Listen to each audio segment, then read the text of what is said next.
দ্রব্যমূল্য নিয়ে আমাদের কোনো লুকোছাপা নেই। মূল্যস্ফীতির পূর্ণ তথ্য জনগণের সামনে তুলে ধরা হচ্ছে। মূল্যস্ফীতি রোধে উচ্চ সুদের হার নির্ধারণ সহ একাধিক নীতিগত সিদ্ধান্ত নেওয়া হয়েছে, যার মধ্যে রয়েছে শস্য আমদানিতে এলসি সীমা অপসারণ এবং সরবরাহ চেইন সংক্ষিপ্ত করা। সামান্য হলেও জ্বালানি তেলের মূল্য কমানো হয়েছে। শিল্প কারখানায় গ্যাসের সরবরাহ বাড়ানোর উদ্যোগ নেওয়া হয়েছে, যাতে স্থানীয় পর্যায়ে উৎপাদন ব্যাহত না হয় এবং রপ্তানি ক্ষতিগ্রস্ত না হয়। গণশুনানি ছাড়া নির্বাহী আদেশে বিদ্যুৎ গ্যাসের দাম না বাড়ানোর সিদ্ধান্ত নেওয়া হয়েছে।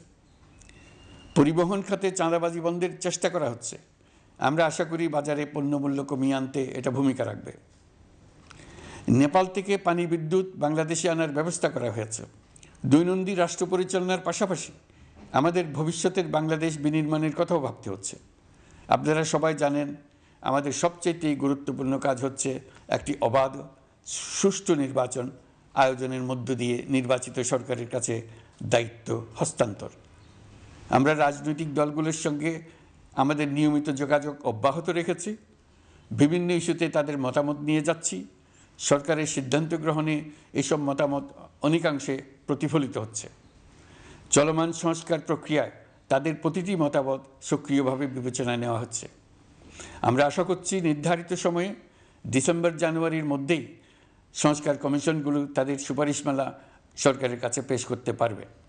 তাদের সুপারিশ নিয়ে আমরা রাজনৈতিক দলগুলোর সঙ্গে ক্রমাগতভাবে আলোচনায় বসব। সকলের ঐক্যমত্যের ভিত্তিতেই আমরা সংস্কার প্রস্তাব চূড়ান্ত করব। নির্বাচন কবে হবে এই প্রশ্ন আপনাদের সবার মনেই আছে, আমাদের মনেও সারাক্ষণ আছে। আপনারা লক্ষ্য করেছেন, নির্বাচন আয়োজনের লক্ষ্যে আমরা প্রয়োজনীয় পদক্ষেপ নিতে শুরু করেছি। কয়েকদিনের মধ্যে নির্বাচন কমিশন গঠন হয়ে যাবে।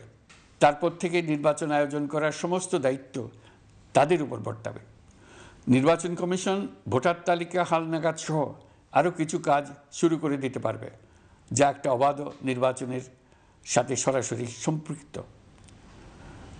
প্রথমবারের মতো প্রবাসী বাংলাদেশিরা পোস্টাল ব্যালটের মাধ্যমে যাতে তাদের ভোটাধিকার প্রয়োগ করতে পারে, সে লক্ষ্যেও সরকার কাজ করছে। তবে আমরা মনে করি না যে একটা নির্বাচন কমিশন গঠন করে দিলেই নির্বাচন আয়োজনে আমাদের দায়িত্ব শেষ। রাষ্ট্র ব্যবস্থায় সংস্কার আমাদের এই সরকারের অন্যতম অঙ্গীকার। আপনারাই আমাদেরকে এই ম্যান্ডেট দিয়েছেন। যেই 6টি সংস্কার কমিশন আমরা শুরুতে গঠন করেছিলাম, তারা ইতিমধ্যে তাদের কার্যক্রম অনেক দূর এগিয়ে নিয়েছে। বিভিন্ন গণমাধ্যমে আপনারা তাদের কার্যক্রমের আপডেটও দেখছেন। কয়েকটি সংস্কার কমিশন ডিজিটাল প্ল্যাটফর্ম গঠন করেছে। আমার অনুরোধ, আপনারা এই প্ল্যাটফর্মে উৎসাহ সহকারে আপনাদের মতামত জানাতে থাকুন। প্রথম 6টি সংস্কার কমিশনের মধ্যে একটি হলো নির্বাচন সংস্কার কমিশন। নির্বাচন অনুষ্ঠানের জন্য এই কমিশনের সুপারিশমালা অত্যন্ত জরুরি। তাদের প্ল্যাটফর্মে যান, আপনার মতামত খোলাখুলিভাবে তুলে ধরুন। আপনি দেশের মালিক, আপনি বলে দিন আপনি কি চান, কিভাবে চান। নির্বাচন নিয়ে আপনাদের সকল বক্তব্য বিনা দ্বিধায় বলতে থাকুন। আপনার মনের কথা তুলে ধরুন। আমার অনুরোধ, সংস্কারের কথাটাও একই সঙ্গে বলুন। সংস্কারকে পাশ কাটিয়ে যাবেন না। নির্বাচনের কথা বলার সঙ্গে নির্বাচন ও অন্যান্য ক্ষেত্রে সংস্কারের কথাটিও বলুন। সংস্কার হলো জাতির দীর্ঘমেয়াদী জীবনী শক্তি। সংস্কার জাতিকে, বিশেষ করে আমাদের তরুণ তরুণীদের, নতুন পৃথিবী সৃষ্টির সুযোগ দেবে। জাতিকে বঞ্চিত করবেন না। নির্বাচন আয়োজনে যে সংস্কার কমিশনের সুপারিশমালায় রাজনৈতিক দলসমূহ এবং দেশের সকল মানুষের মতামত অপরিহার্য, সেই কমিশন হলো সংবিধান সংস্কার কমিশন। এই সুপারিশমালার যে অংশ সকলের কাছে গ্রহণযোগ্য হবে, তার ভিত্তিতে নির্বাচনী আইন সংশোধন করতে হবে। সমান্তরালভাবে ভোটার তালিকাও হালনাগাদ করার প্রক্রিয়া চলতে থাকবে। আমি নিশ্চিত নই সংস্কার প্রস্তাবসমূহ বাস্তবায়নের সুযোগ আমরা কতটুকু পাব। তবে আমি আপনাদের কথা দিচ্ছি, আপনারা সুযোগ দিলে প্রয়োজনীয় কিছু অত্যাবশ্যকীয় সংস্কার কাজ শেষ করেই আমরা আপনাদের কাঙ্ক্ষিত নির্বাচন আয়োজন করব। ততদিন পর্যন্ত আমি আপনাদের ধৈর্য ধারণ করার অনুরোধ করব। আমরা চাইব আমরা যেন এমন একটি নির্বাচন ব্যবস্থা সৃষ্টি করতে পারি যা যুগ যুগ ধরে অনুসরণ করা যাবে। এর ফলে সাংবৎসরিক রাজনৈতিক সংকট থেকে আমাদের দেশ রক্ষা পাবে।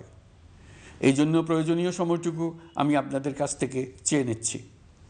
নির্বাচনী সংস্কারের সিদ্ধান্ত হয়ে গেলে খুব দ্রুত আপনারা নির্বাচনের রোডম্যাপও পেয়ে যাবেন।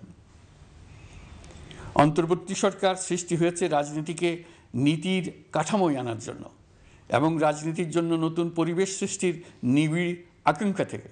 এই আকাঙ্ক্ষা পূরণ করা থেকে জাতিকে বঞ্চিত করবেন না। নির্বাচনের ট্রেন যাত্রা শুরু করেছে, এটা আর থামবে না, কিন্তু যেতে যেতে আমাদের অনেকগুলো কাজ সেরে ফেলতে হবে। এই ট্রেন শেষ স্টেশনে কখন পৌঁছবে সেটা নির্ভর করবে কত তাড়াতাড়ি আমরা তার জন্য রেল লাইনগুলো বসিয়ে দিতে পারি, আর তা হবে রাজনৈতিক দলসমূহের ঐক্যমত্যের মাধ্যমে। ইতিমধ্যে অন্যান্য সংস্কার কমিশনের সুপারিশমালা নিয়ে আলাপ চলতে থাকবে। নির্বাচন ছাড়াও আরও গুরুত্বপূর্ণ সংস্কার করার ব্যাপারে ঐক্যমত গঠনের জন্য অতিরিক্ত সময় প্রয়োজন হতে পারে। দেশবাসীর কাছে, বিশেষ করে রাজনৈতিক দলগুলির কাছে আমরা ক্রমাগতভাবে প্রশ্ন তুলতে থাকব, কী কী সংস্কার নির্বাচনের আগে আপনারা করে নিতে চান। নির্বাচনের আয়োজন চলাকালীন কিছু সংস্কার হতে পারে। সংস্কারের জন্য নির্বাচনকে কয়েক মাস বিলম্বিতও করা যেতে পারে।